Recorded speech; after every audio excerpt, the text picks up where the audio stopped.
तो ऐसे में परिवार का साथ और उनके साथ साझा करी हुई हर एक बात बहुत इंपॉर्टेंट होती है। तो फैमिली का मेरे केस में मेरे पेरेंट्स का और मेरे भाइयों का बहुत बड़ा सपोर्ट रहा है। और उसके बाद आते हैं आपके टीचर्स। आपके टीचर्स वो मार्गदर्शक होते हैं जो आपका वो रास्ता दिखाते हैं या आपको अपने टैलेंट से आपकी पहचान करवाते हैं जो आप खुद नहीं कर पाते। तो मेरी लाइफ में ऐसे बहुत सारे टीचर्स रहे हैं, पर उनमें से एक हैं डॉक्टर प्रेम सर, जिन्होंने वो रोल प्ले किया है।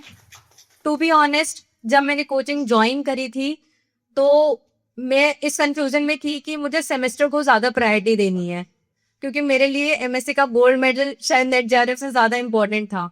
और सर मुझे हमेशा समझाते थे कि नेट जेआरएफ के 10 नंबर होते हैं और गोल्ड मेडल के शायद एक भी नंबर नहीं होता। बट फिर भी उन्होंने, वो ऐसा टाइम था थर्ड सेमेस्टर जहाँ पे सेमेस्टर में मार्क्स बनाना भी इम्पोर्टेंट था और नेट जेआरएफ क्लियर करना भी इम्पोर्टेंट था।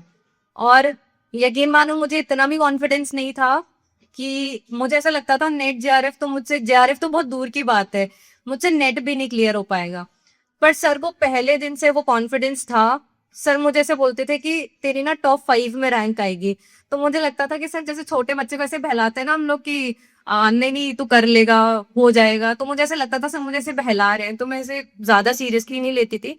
पर एक चीज जो मैंने इस पूरी जर्नी में ध्यान रखी कि सर ने जो बोला उस चीज को मैंने पत्थर की लकीर की तरह माना। सर ने कहा पीवाईक्यू सॉल्व करना है तो मैंने किए। सर ने कहा कि अभी हम लोगों को उससे जो बुक्स आती हैं उनसे नहीं पढ़ना है, सिर्फ नोट्स पढ़ने हैं, तो मैंने उतना ही पढ़ा। तो सर की कही भी हर एक बात मैंने ना सिर्फ नेट तक मानी बल्कि पूरी जर्नी में, असिस्टेंट प्रोफेसर तक की जर्नी में मैंने हमेशा मानी। और मतलब जो कॉन्फिडेंस सर को था ना, वो कॉन्फिडेंस कभी मुझे खुद पर नहीं था।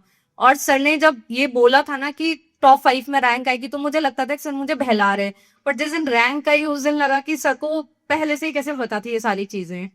और टू बी ऑनेस्ट, सर ने असिस्टेंट प्रोफेसर वाले के लिए भी बोला था कि तेरी फर्स्ट या सेकंड रैंक आ सकती है। मैंने बोला सर वो तो चलो ठीक है, नेट तो हो गया, ये हर बार थोड़ी होता है ऐसे।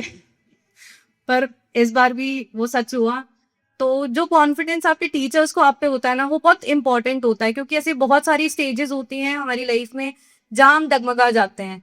और मैंने कभी इस कोचिंग को कोचिंग नहीं माना और सर को कभी मतलब एज ए टीचर ना मान के अपना गाइड ही माना है हमेशा। और सर की कही भी हर एक बात मैंने फॉलो करी है। सर ने जो जिस टाइम कहा मैंने वो उस टाइम फॉलो किया है।